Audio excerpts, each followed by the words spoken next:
Ubi caritas et amor Deus vivies.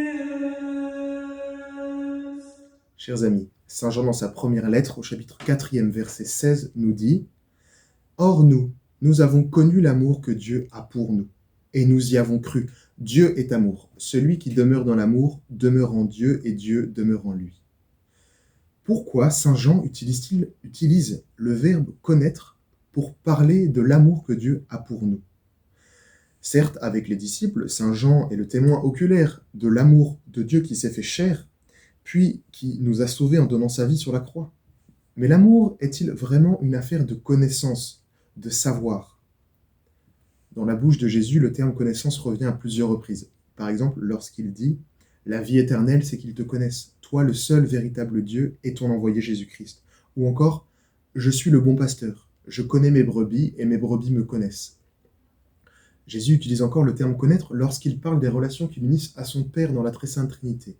Il dit alors « Le Père connaît le Fils et le Fils connaît le Père et ceux à qui il veut le révéler. » Chers amis, le terme connaître semble donc recouvrir un sens plus profond auquel de prime abord nous n'avons pas accès. Nous allons essayer donc dans cette vidéo de lever un pan du voile qui nous empêche de comprendre cette phrase de Saint Jean.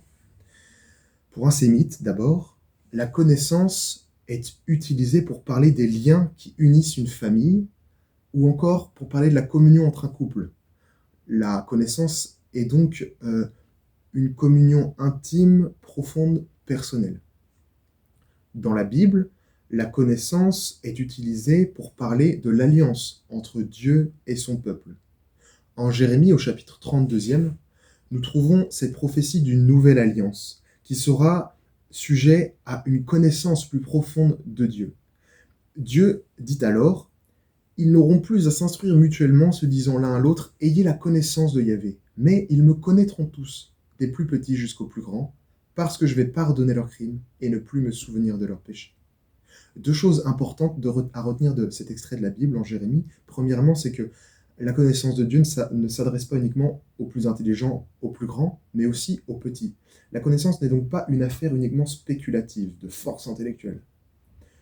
Deuxième point, pour atteindre cette connaissance de Dieu, Dieu doit pardonner les péchés d'Israël. Par définition, le péché est ce qui nous sépare de Dieu et aussi ce qui brise la communion entre les hommes. Par conséquent, cet extrait de Jérémie met bien en exergue le fait que la connaissance est un mystère de communion. Cette prophétie de Jérémie trouve un écho dans une seconde prophétie que nous trouvons en Ézéchiel. C'est la promesse du baptême de cette eau pure qui lavera Israël de ses péchés, de ses souillures, et par laquelle Dieu mettra dans le cœur d'Israël son esprit. Cette promesse du baptême sera réalisée par la passion et la résurrection de notre Seigneur, qui nous a été appliquée si nous sommes baptisés spirituellement au baptême. Le baptême nous a fait enfants de Dieu. Vraiment, nous sommes les enfants bien-aimés du Père. L'amour que le Père a pour le Fils, par l'adoption que nous avons eue au baptême en Jésus, le Père l'a pour nous. Avec le cœur de Jésus, notre âme peut aimer Dieu et le connaître comme Dieu même se connaît. Donc si nous sommes vraiment unis à Dieu, nous pouvons dire que nous connaissons Dieu. Donc, résumons. Puisque la connaissance au sens biblique est un mystère de communion, qu'aimer Dieu, c'est le connaître, et donc que le connaître, c'est l'aimer, on comprend davantage pourquoi notre Seigneur Jésus prie le Père ainsi pour nous. Père juste, le monde ne t'a pas connu, mais moi, je t'ai connu, et ceux-ci ont reconnu que tu m'as envoyé. Je leur ai fait connaître ton nom, je le leur ferai connaître encore, afin que l'amour dont tu m'as aimé soit en eux, et moi en eux.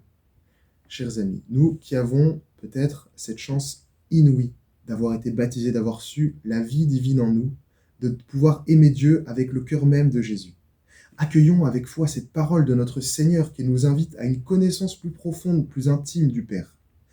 En ce carême, je vous propose de demander à Dieu cette grâce d'un désir plus ardent de le connaître, afin que, par nos petites mortifications et nos petits sacrifices qui sont comme une participation d'amour à la grâce divine qui agit en nous, Dieu nous rend davantage semblables à son Fils, pour que l'amour dont il a aimé son Fils et dont il l'aime soit en nous, et que lui-même demeure en nous. Bon carême.